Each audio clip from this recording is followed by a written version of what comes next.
एक इलाका ऐसा है देश का जो बुंदेलखंड के नाम से जाना जाता है, जहां पे सूखे और पिछड़ेपन की तमाम तस्वीरें देश के अन्य हिस्सों से देखी गई, समझी गई, लेकिन बुंदेलखंड के साथ कभी न्याय नहीं हुआ। जनता के टैक्स से बने इतने भारी भरकम मंडियों का संचालन नहीं हो पाया, तो ऐसे में बहुत बड़े प्रश्न खड़े होते हैं कि बनाया ही क्यों गया। यहाँ जो है आंसू खादों नहीं मिल पा रही है।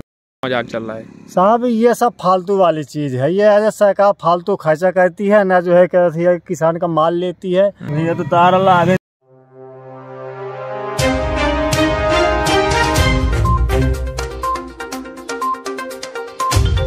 बुंदेलखंड के किसानों के जीवन को सुखी बनाने और आय दुगनी करने जैसे वादे दशकों से सरकारों द्वारा किए जाते रहे हैं, लेकिन जमीनी हकीकत आज भी वैसी ही है। फसल का सही मूल्य ना पाने वाले बुंदेलखंड के किसान कर्ज से लगातार परेशान हैं और गरीबी से जूझ रहे हैं। सूखे की मार झेलने वाले बुंदेलखंड के इन्हीं किसानों को राहत देने के उद्देश्य से बुंदेलखंड के 7 जनपदों में अरबों रुपए की कीमत से कृषि मंडियां निर्मित की गईं। अधिकांश मंडियां आज तक शुरू नहीं हो पाईं, जिसके चलते किसानों को अपनी फसल का उचित मूल्य नहीं मिला। किसानों का कहना है कि करोड़ों रुपए की मंडियों का निर्माण क्यों कराया गया जब इन्हें शुरू ही नहीं करना था। आपको बता दें कि सपा शासनकाल में बुंदेलखंड के 7 जनपदों में बनवाए गए 138 और चित्रकूट जनपद में 16 ग्रामीण अवस्थापना केंद्रों अर्थात मंडियों की स्थापना की गई, लेकिन आज वर्षों बाद भी इन्हें चालू न करके किसानों के साथ छल किया जा रहा है। ताजा तस्वीरें बंद पड़े ग्रामीण अवस्थापना केंद्र भौरी की हैं। मंडी बनी तो लेकिन शुरू नहीं हो सकी। सरकार व विभाग द्वारा कोई खास कारण नहीं बताए गए, जो आज भी सिस्टम के निकम्मेपन का स्पष्ट उदाहरण पेश कर रहे हैं।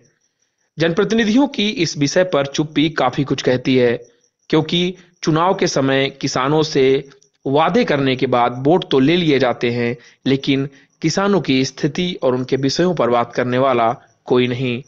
वहीं कृषक अपनी फसल दलालों को कम दरों पर बेचने को मजबूर हो जाते हैं। बुंदेलखंड का नाम आते ही जहन में 2 तस्वीरें सामने आती हैं। पहला किसानों की बदहाली और दूसरा पेयजल किल्लत। आज भी ये दोनों तस्वीरें बुंदेलखंड के दैनिक जीवन के चित्रण का प्रतिनिधित्व करती हैं। बुंदेलखंड पैकेज का उद्देश्य सिंचाई, पेयजल, कृषि, पशुपालन समेत विभिन्न क्षेत्रों में सुधार कर पूरे इलाके का समग्र विकास करना था, और ऐसे न जाने कितने बुंदेलखंड पैकेज किसानों के बेहतर जीवन बनाने के लिए दिए गए, लेकिन आज भी स्थिति जस की तस है। बुंदेलखंड के किसानों के जीवन को बेहतर बनाने के उद्देश्य से अब तक की सरकारों ने बुंदेलखंड पैकेज के माध्यम से न जाने कितना बड़ा भारी भरकम बजट दे रखा है, लेकिन इसके बाद भी बुंदेलखंड के किसान सिंचाई, पेयजल, कृषि, पशुपालन समेत विभिन्न क्षेत्रों में सुधार का इंतजार कर रहे हैं। इन पैकेजों द्वारा पूरे इलाके का समग्र विकास करना लक्ष्य था, लेकिन इसके तहत बनी संरचनाओं की दयनीय स्थिति इसकी असफलता की कहानी बयां करती है। मंडियों को अभी भी खुलने का इंतजार है। उचित मूल्य नहीं मिलने से किसान ज्यादा पानी वाली फसल उगाने को मजबूर हैं, जो कि क्षेत्र में एक अतिरिक्त संकट की आहट है। तो क्या सरकारें ये तय कर पाएंगी कि ऐसे अरबों रुपए की बनाई गई मंडियां कब तक शुरू हो पाएंगी, और अगर नहीं शुरू हो पा रही तो इन्हें बनाने के पीछे उद्देश्य क्या था, और अगर उद्देश्य था तो फिर ये भ्रष्टाचार क्यों किया गया। किसी ने सच कहा है कि किसान जब संपन्न होता है तो देश संपन्न होता है, खुशहाल होता है। एक इलाका ऐसा है देश का जो बुंदेलखंड के नाम से जाना जाता है, जहां पे सूखे और पिछड़ेपन की तमाम तस्वीरें देश के अन्य हिस्सों से देखी गई, समझी गई, लेकिन बुंदेलखंड के साथ कभी न्याय नहीं हुआ। और इसका जीता जाता सबूत मेरे पीछे है, जो कि कृषि अवस्थापना केंद्र है, यानी कि कृषि मंडी है। और बुंदेलखंड में ऐसी 138 मंडियां बनाई गई लगभग 625 करोड़ रुपए की लागत से, और चित्रकूट में भी ऐसी 16 मंडियां हैं जो बनी जरूर लेकिन शुरू नहीं हो पाई।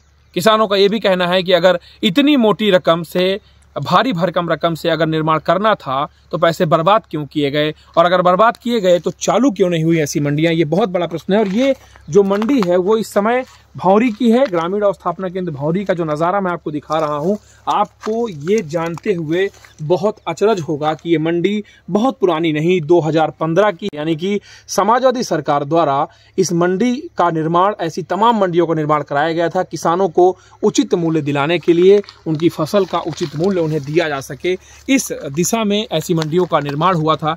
लेकिन कहा जाता है कि जब जनता के टैक्स से बने इतने भारी भरकम मंडियों का संचालन नहीं हो पाया, तो ऐसे में बहुत बड़े प्रश्न खड़े होते हैं कि बनाया ही क्यों गया, सरकार ने ऐसे पैसे खर्च ही क्यों किए, और बुंदेलखंड की तस्वीर शायद इसीलिए नहीं बदल रही। मैं किसानों की बात इसलिए भी कर रहा हूं कि देश में कृषि कानूनों को लेकर एक लंबी बहस छिड़ी और किसानों को उचित मूल्य मिले उनकी फसल का, इस पर बहुत सारी बहसें हुई, लेकिन बुंदेलखंड के किसानों की बात कभी नहीं की गई, जहां सैकड़ों करोड़ रुपए सिर्फ इस बात के लिए खर्च कर दिए गए कि किसानों को उचित मूल्य उनकी फसल का मिले। लेकिन हाल मेरे पीछे का जो आप नज़ारा देख रहे हैं वैसा हुआ कि चित्रकूट की बनी दर्जनों जो कृषि मंडियां हैं वो इसी हाल पे छूटी हुई हैं, यानी कि बनने के बाद शुरू नहीं हो पाई। तो ऐसे में सरकारों को सोचना चाहिए कि पैसे बर्बाद निर्माण कार्यों में क्यों किए जाते हैं, जबकि उसका फायदा किसानों को मिला ही नहीं। वीडियो जर्नलिस्ट पंकज के साथ अनुज हनुमत, चित्रकूट।